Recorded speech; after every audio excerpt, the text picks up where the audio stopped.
Shit on you and Jones Devil. Chapter 1. Maybe I'm some kind of Diogenes. I'm not going to deny it. They say it's owed to the lack of affection. I'm not saying it isn't. Although I believe it's more owed to the lack of money, or in my case, to the lack of willing to waste it. I didn't take so many things either. 3 chairs, 2 wooden and 1 metal. This last one was more outdoor furniture, but I had it at the hall to lift the purse. A TV table from the 70s of those which had a plywood that I had changed by 1 pine piece and that, in the end, I turned into a computer table. 1 forged mirror frame, and if I hadn't thought it twice, I could have a matching side table. An armchair with big flowery upholstery, 1 side table with glass shelves, which I also changed by 2 pieces of pine because I put on airs covering the shame with false indifference, a standing bird's cage, and a rocking chair. It's not necessary to have a special talent, a bit of sharpness to distinguish an item placed next to the dumpster because there is not room inside, from an item placed next to the dumpster because the double parking close to a dumpster looks less like double parking. This is really important.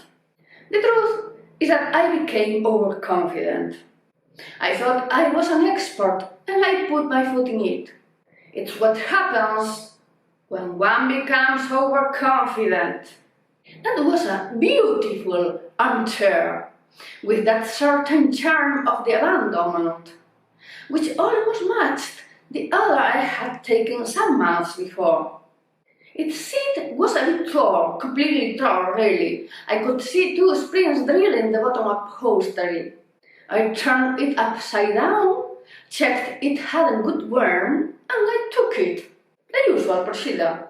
Afterwards, at home, I proceeded to make a more detailed assessment of the damages. Good worn? No. Upholstery? Good. A bit grimy but good. Upside down. Bottom of the fabric? Frayed. Of course it was. Couldn't they think of anything better?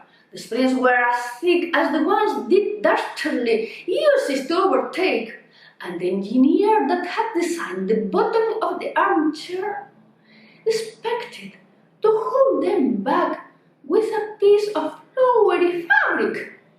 Patiently, I took off all the staples that sewed the fabric to the wood. I removed the upholstery, undid the strings that tied up the springs, and took them off.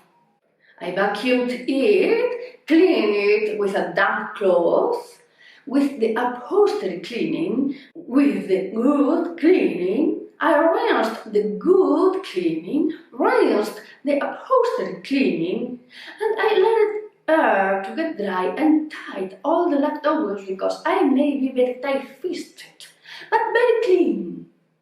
Staples went fast through the vacuum pipe, but the piece of upholstery got stuck.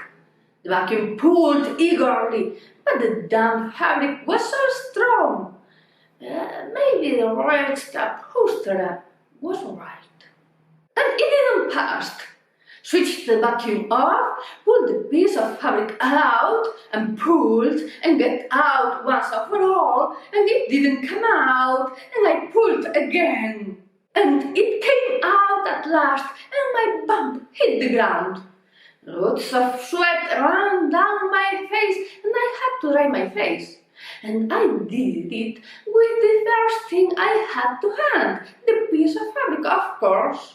Disgusting, I know. I realized too late when I smelled that mixture of close-up, damp, and rust. It made me wretched. And what if the smell didn't come exactly from the things I deduced? And what if that brown color didn't come from a dye? And what if I caught the scabies? All my body began to itch. I felt the urgency of going to wash myself, although I didn't do it because when I was looking at the fabric with disgusted face, I saw it had something written. Curiosity beats disgust. I extended the canvas and revealed the white threads to be able to read it clearly. Not in the pot, not in the saucepan. The devil is in your hand. Not in the pot, not in the saucepan, the devil is in your hand. I repeated it aloud. It was catchy. I supposed it was a kind of saying of those they embroidered at the cross-stitch classes, like, when it rains and it shines, the devil walks around for all, or well-being and bad force, or refined things like that. I worked out it was there because the upholsterer was as stingy as me, or because that wasn't the original fabric of the armchair's bottom. Just one they put there to ward the witches off. But it was catchy. I couldn't take it out of my mind in the whole week. I told it to Sean at work when he pushed in at the copy machine and put a good kid face. Not in the pot, not in the saucepan, the devil is in your hand. I dropped it to the rat bastard that took away the parking space I had waited for patiently for 5 minutes. Not in the pot, not in the saucepan, the devil is in your hand. To the neighbor's bitch that got into the habit of pouring in my door mat. Right, it's a piece of artificial grass, but that doesn't justify her. Not in the pot, not in the saucepan, the devil is in your hand. I also told it to the baker, who likes the sayings, and to the idiot that swapped the mentalist for the soccer. Not in the pot, not in the saucepan, the devil is in your hand. I said it 6 times 6. It's not that I want to give the 6 a bad reputation. It's that I said it 6 times 6, aloud, and from then on, things started to happen. Weird things. The chairs moved, all of them, not only the ones I had taken from the street. The telly switched on and off on its own, without doing it, I mean. The DVD burned the wrong programs, the swine burned the documentaries instead of the gossip shows. The spoons upside down, the pots in the frying pan space. It wasn't that I didn't remember where I had put them. No, the things had moved. The truth is that I didn't see them changing places, or flying away or so. But the telly switched on by itself, and the DVD burned the documentaries instead of the gossip shows. And I was almost completely sure that I had put the macaronis in the pot. I mean, almost completely and absolutely sure. Plus, at night, the blankets didn't do more than fall out of the bed. Previously, too, I used to dream passionately, but then they fell, I don't know, in a different way. You went crazy, Bego said, looking at me over her glasses. You really are crazy. You are Don Quixote of the gossip columns. I had already told you so. No, it wasn't that. I didn't see the traffic lights turning into paparazzi in front of me. No, I noticed things were moving from their places. I explained clearly to her all the tapestry with the mysterious message thing. Oh, well, it wasn't Don Quixote, it was the tapestry code. I exclaimed with a sarcastic smile.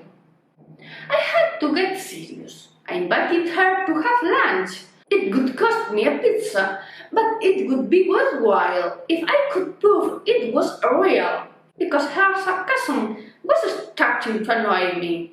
In the way home, I began to think that maybe it was all the result of my imagination, that I was going to make the biggest ridiculous ever. I used several times the "if you can't, it doesn't matter," but Bego, that knows me for long, thought I was doing it to avoid spending the 10 euros of the pizzeria's day offer, and far from offering to pay herself or even to pick her, she repeated several times that she could, and that she was looking forward to arriving at my place to wet herself. She said it just like that, of my paranoia.